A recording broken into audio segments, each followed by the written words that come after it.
And he said, go look up number 10 on the rules. It says that if you were inactive as a competitor prior to January 1st, 2024, but you were an IFBB pro prior to that and are still are inactive, you still can be inactive and still retain your IFBB pro status in that circumstance.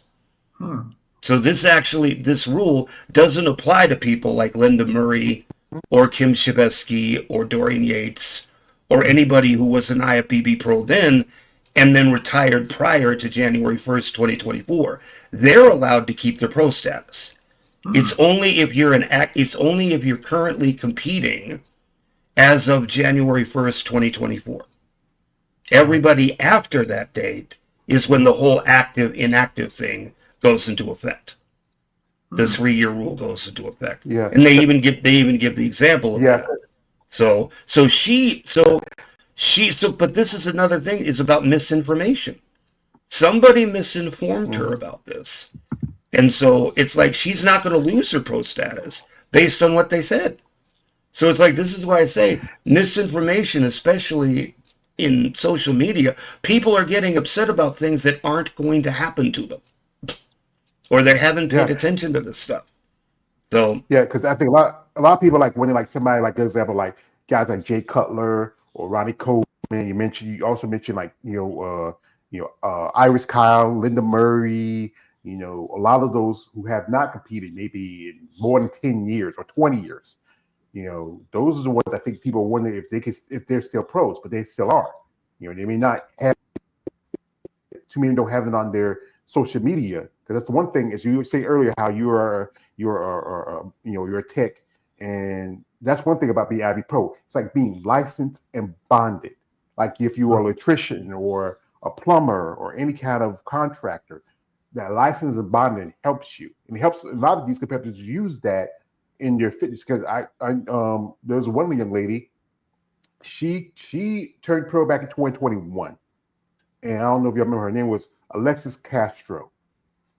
She turned pro the same year Chelsea turned pro women's bodybuilding. They both competed in the overall, and Chelsea won the overall. I think Alexis won I think she was the middleweight or light heavyweight. I try to remember which one it was. She has not competed since then. Now she's not even that active on social media. She changed a little bit. She's got tattoos here and there. She just has a YouTube channel. The question is, did she ever pay her pro status? Did she compete? I don't think she's moving on to something else, because I think she's focused more on artsy stuff now. And then you look at some competitors that they just got the pro card, but they don't want to compete. They just got the pro card, they're done. But then they think about it, maybe they want to compete. That's the thing is, that's the concern, people, because if you're not competing actively, that's the concern. If would this affect your pro status? My man David sent me for you guys out there. I know you guys, you like all technical stuff. You like to see buff women. So he sent me a link. It's to the NPC Online news forum, and she did last competed in 2021, and she was under the name, I think it was Tarika, I think. Tarika, that was her maiden name before she married, and she's impressive. I mean, I think she might have been the top 15 in 2021. That was the year. I remember it was the year after Shanique Grant lost the title. There was 2020 was return of women's bodybuilding to the show, and then that was the year that I think Hella took second to Andrea. Impressive, if she was competing now with this physique, she would be figured. Because I think you're right. Yeah. She's She's done a lot of photo shoots with Joe from HD Physiques, and I like her look. She's got a great look, really, and she's really pretty too. I did think what she said about Washington Post was interesting, because I haven't heard much discussion about the Washington Post series. And I when I first started my podcast, I would ask a question about it back in 2022, and most of the competitors got so kind of defensive about it that I just dropped it. I just decided that it wasn't worth the hassle ask about it. But I do think that post series is worth a look if y'all get a chance. Let me Well, see if I can we find a link to that too. we talked about it before because my old partner Jared used to be he was more of the technical guy. He's kind of like Jeremy. We talked about it before, and you remember it was a lawsuit against J.M. Mannion. So his photos, it was like I think it was 2 or 3 women who tried to sue him. They did photo sessions with them, and then some of that stuff was posted on some adult sites. Also, there was we talked about a situation where it was I think he was a coach where he had mostly bikini competitors, and he was under some kind of suit because of sexual harassment. And one of his competitors is now she's in a vegetative state because this is a bikini competitor. She went through something. I remember I talked about it. I posted it on my social media before. Here we got a comment from a man, Warrior. Shout out to Warrior.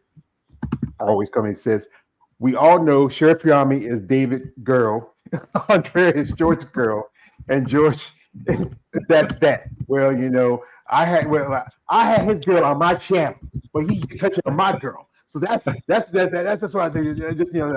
But okay. I mean, like I said, you just want to start some shit, Warrior. Always starting shit. All right. This is also from Warrior. Shout out to Warrior. Says, I can't keep up with the rules and regulations of the IBB. A switch and changes like a pendulum. Yeah, it does that. Also, where it says, it seems like someone I can get behind and strongly. I have a deep, utmost respect. I think he's talking about my respect. He's talking about Carly. And also, this is from Warrior. He says, I appreciate honest, passionate, and real people who speaks their mind and has the courage to stand up for yourself. Yeah, because many people won't do that. I mean, they wouldn't want to think about it if they thought that their post status was on the fact that they had to compete. They would do a show every year if they felt like it was their purpose to compete. But now they know this, they can just say, you know what, I don't do a show every year. I can sit and chill, do the 3 years, and then if I want to compete, I can compete before the 3 years is out. Take the time to build because this is a special sport. It may take time to grow and develop. Some competitors will do this, and they've done this. They turn pro a show, and if it's a pro qualifier connected to a pro show, they do that. Some competitors do that at shows like Chicago Pro, where some used to do that with the after the Miss International, or the Toronto Pro. I think also I think they do it at the Masters, championships, the World Master Championships that they turn pro at the North Americans, and in some ways will do the pro show. You just got to pay your pro card right then and there. This is from a man. Chris says, is Chelsea competing this year? Yes, she says she's doing Triple O Dynasty. Shout out to them. Stephen Prey saying, yeah, he answered the question. He said Triple O Dynasty is Triple O Dynasty, brother.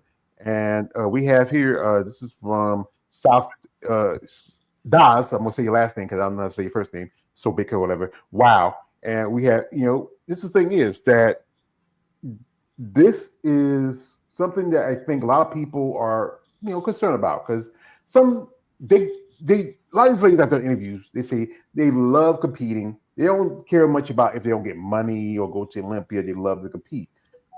I keep saying this, bodybuilding is a passion sport. There's not much reward out of it if you're lucky enough. If you can get sponsorship or any kind of assistance to help you out, it's a special sport. I know I was talking with Keith. I thought he'd be here because usually we talk about how he just paid his last year. He had to pay for his post stats I think it's $375, $325, I believe it was, and that's like I said, it's just a expense every year.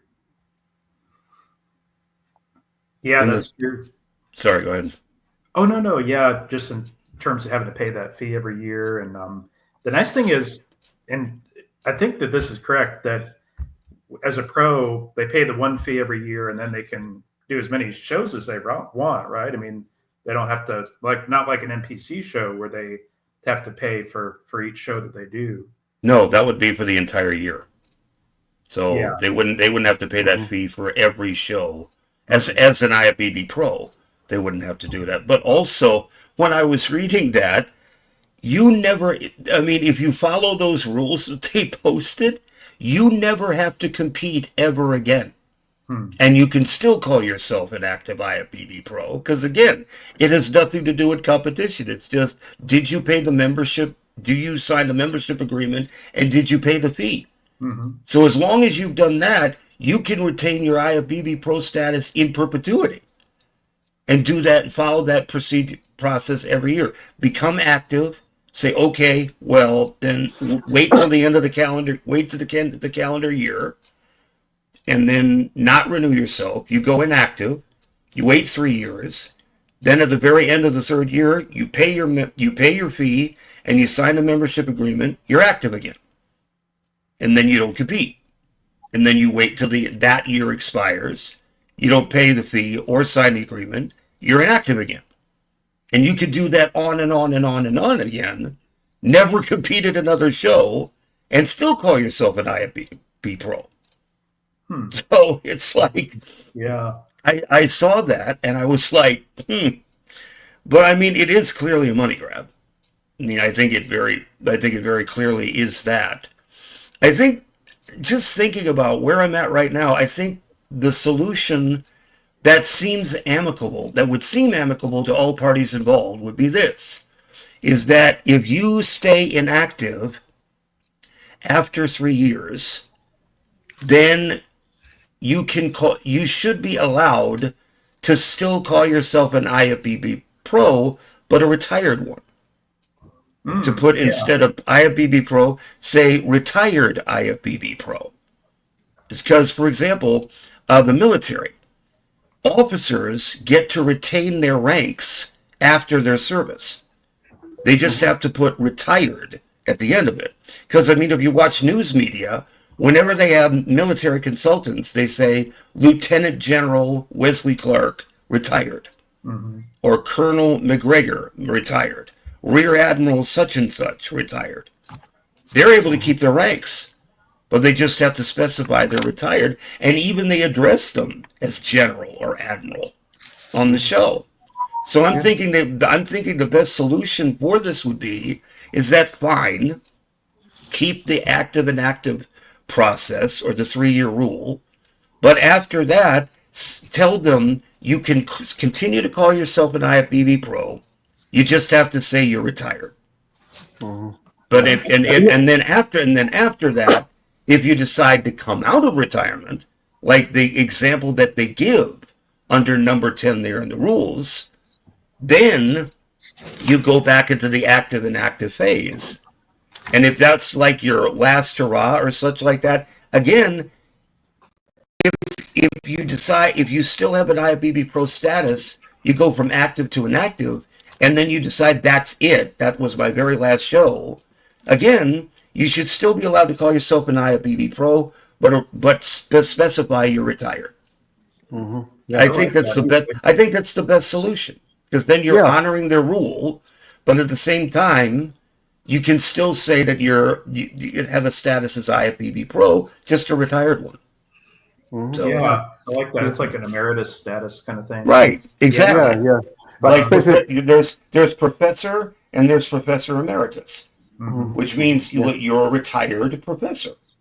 So, because even if a doctor's retired, you still call him a doctor. He's just unless he keeps certified. He's he's technically still a doctor, but he's not registered or regulated because if he retires from being a doctor, but you know what, he still is going to be a doctor. And if something like if you're at a restaurant, you get sick and the doctor comes help you and says, no, I'm retired, but still he's still going to do what you do because it's his job. He can't help it. It's just like in his nature.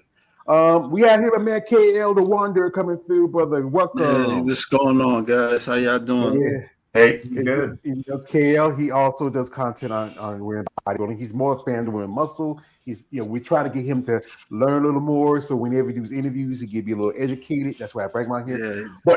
But it's one lady I've been in contact with, and she no longer competes. She hadn't competed since 2021, and I reached out to her a while back. We going back and forth. We're still in contact. We hope maybe I can interview. Her name is Janet Bloodworth, and she posted this as she's talking about her being that she's no longer competes, but she talks about her status as IFB Pro. I'll pull this up. I remember her. Yeah, she's great. Huh.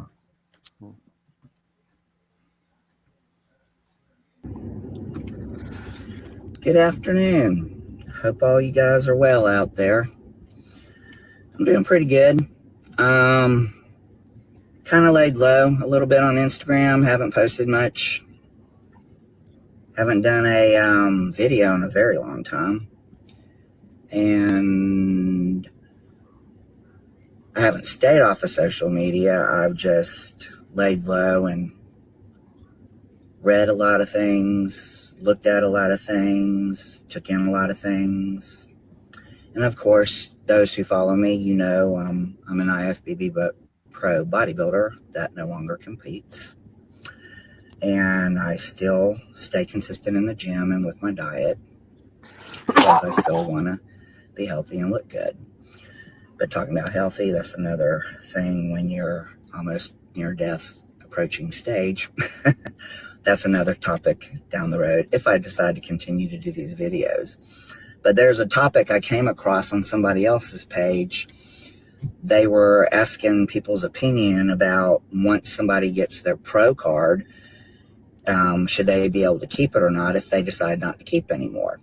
Well, that's kind of a touchy subject. It really doesn't pertain to me because they're talking about they'll give you 3 years to compete after you get your pro card, and if you don't compete after 3 years, then they're going to revoke it, and you'll have to go back down to NPC.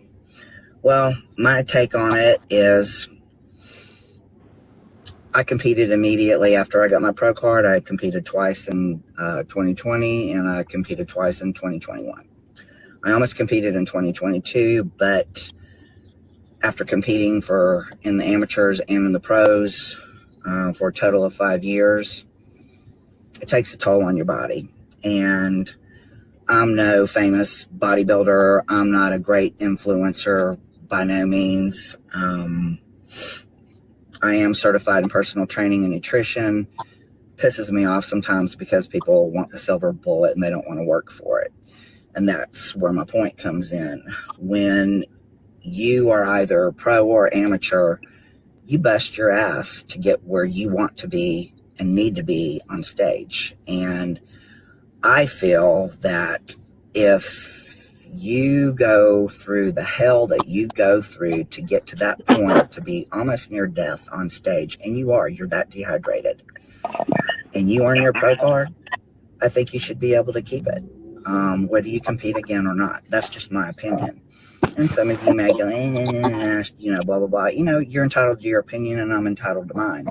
But I really honestly think that pro or amateur, all of us, we put ourselves through hell mentally, physically, emotionally, and it's very hard. And it takes a really, really, I don't want to say crazy person, but we're kind of crazy to put ourselves through that. And there's only a few, and I'm not talking in the amateurs. I'm talking when you get to the pros. There's only a few that continue to profit off of it. Did I win in the pros? No, my first competition pro, I took dead last. And, but I kept trying. I wanted to see, did I improve? Yeah. It is what it is. And I thought about competing again, but now there's no place for me. I'm too small for women's physique, which was my category. I'm too big for bikini. I don't have the ass and the legs for wellness, and I'm even too small for figure. So why put myself through that hell and know I'm not going to win? So anyways, that's my take on the IFBB dilemma. And, comment if you want to. And I think I might start doing these little videos again. And when I'm ready, I may go live. Y'all have a great day. Take care. Yeah, because that's the tough part about it. Because the sport has changed, and just barely since she last competed. I think it was back to 2021, and the women are getting bigger, and even if she feels like she's too small for even figure, we saw that picture with Carly. She looked like she could be figured, but you know, the division has changed. I doubt she mentioned women's bodybuilding because I doubt she wants to go up there because that's way too big.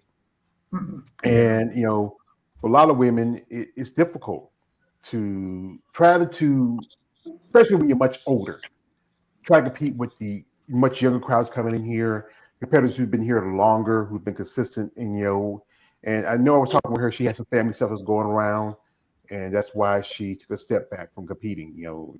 And she's a great lady. I hope we get an opportunity to have her on. We have here one of our usual suspects. He just popped in, my big brother, Mr. Big Keith Wills, IFBB Pro, and we were talking that you paid your fee last year, and Yes. and what's because you're a pro, Yep. what's been the scuttlebutt? What's the what? Scuttlebutt. It's a military term like the gossip.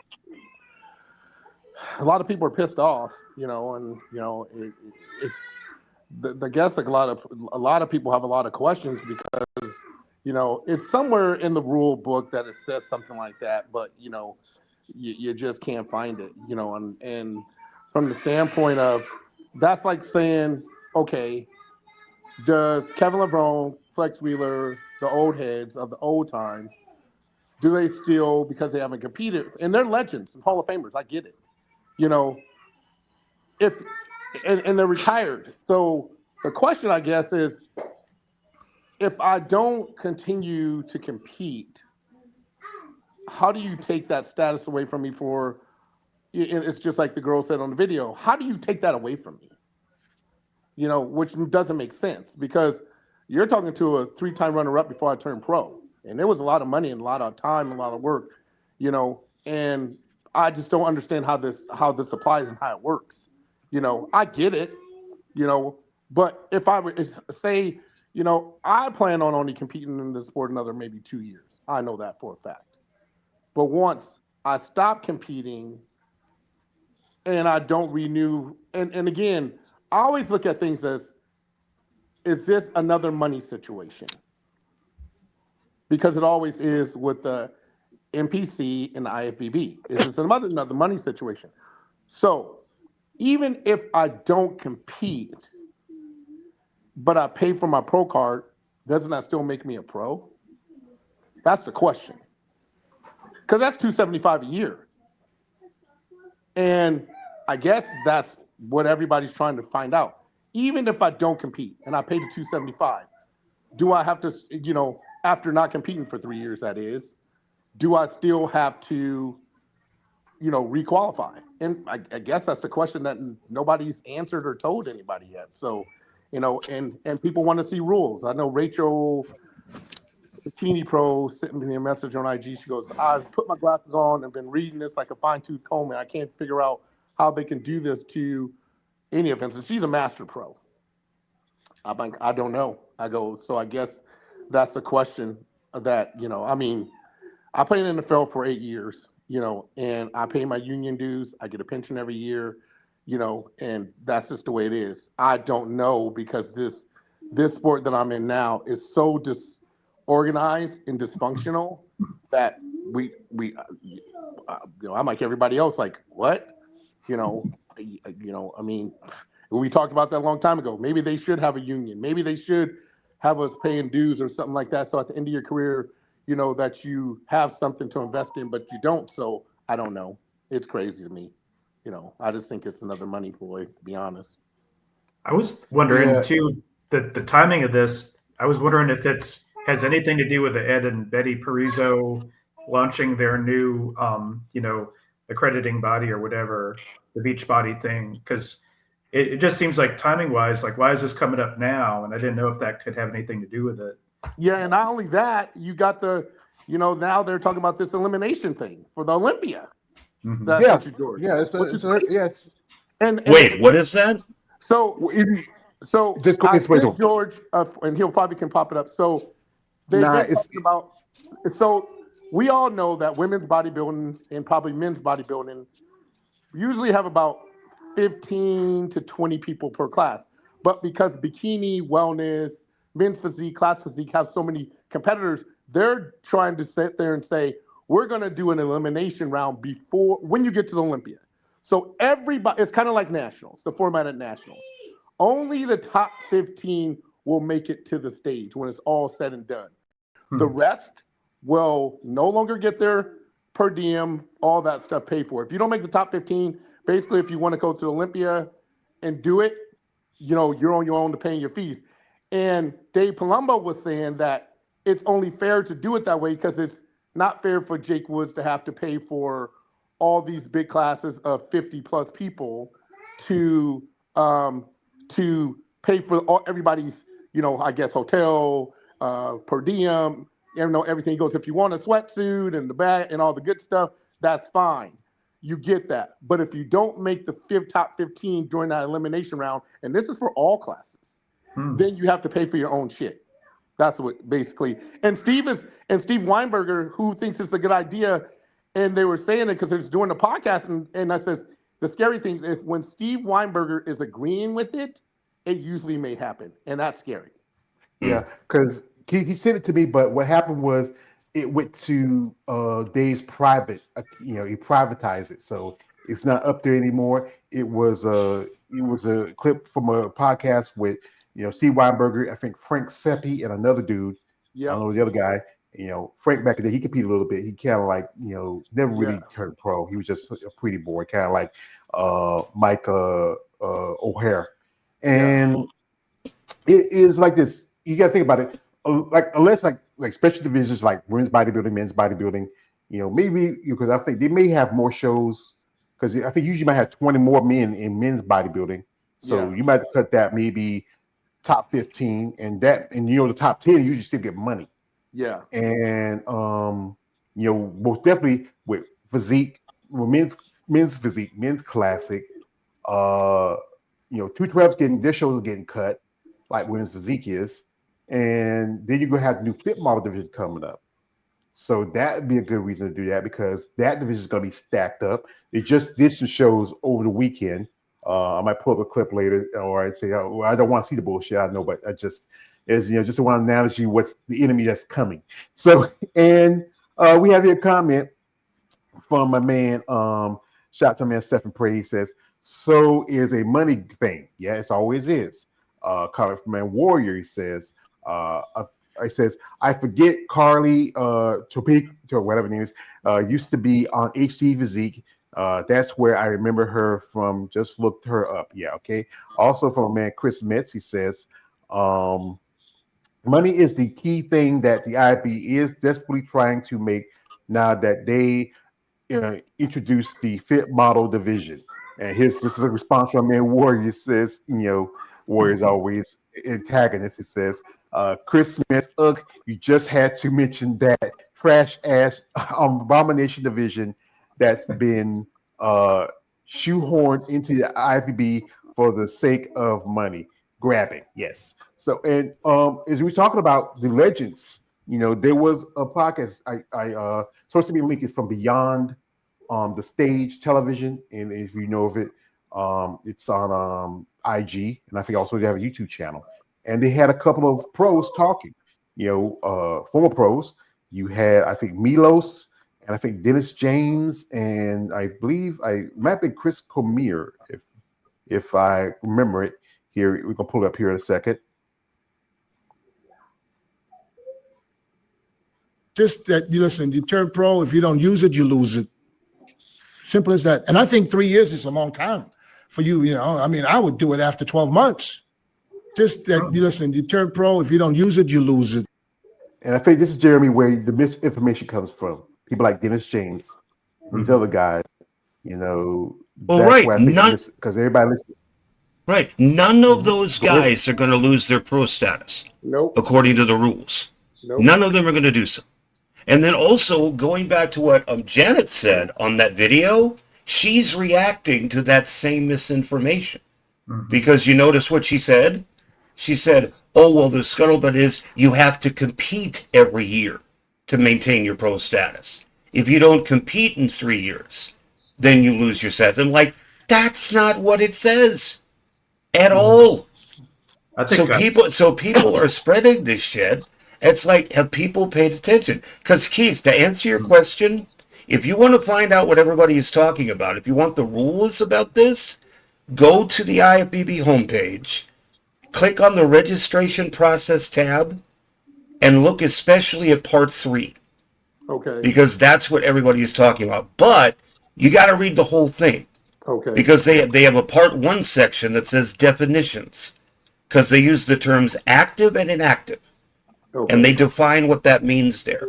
But the thing is, what they're saying is that if you want to maintain your pro status, if you're still competing after January 1st of last year, here's the situation. If you've signed a membership agreement and you paid the membership fee, you're in active status. Okay. If you don't do those two things by, say, the end of this calendar year, then you go from active to inactive. And then you stay inactive for 3 years. You still remain an IFBB pro, but you're in inactive status. So you can't compete for 3 years. No, you can. Okay. Is what I'm saying. Well, it's like, well, no, sorry. You would have to pay your membership fee. You would have to sign the to be able to compete, because it does say that.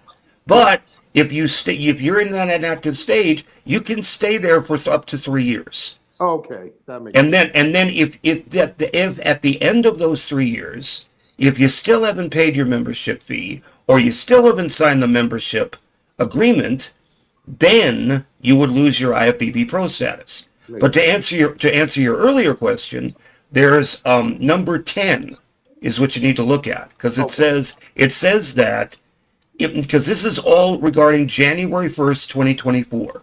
Okay. If you were in what they consider inactive status prior to January 1st, 2024, which all the classic pros are, which means they haven't filled out their membership agreement, they haven't paid the fee in that amount of time, so they would be inactive. If you've been inactive prior to January 1st, 2024, you can, as long as you stay in inactive status, you retain your IFBB pro status then.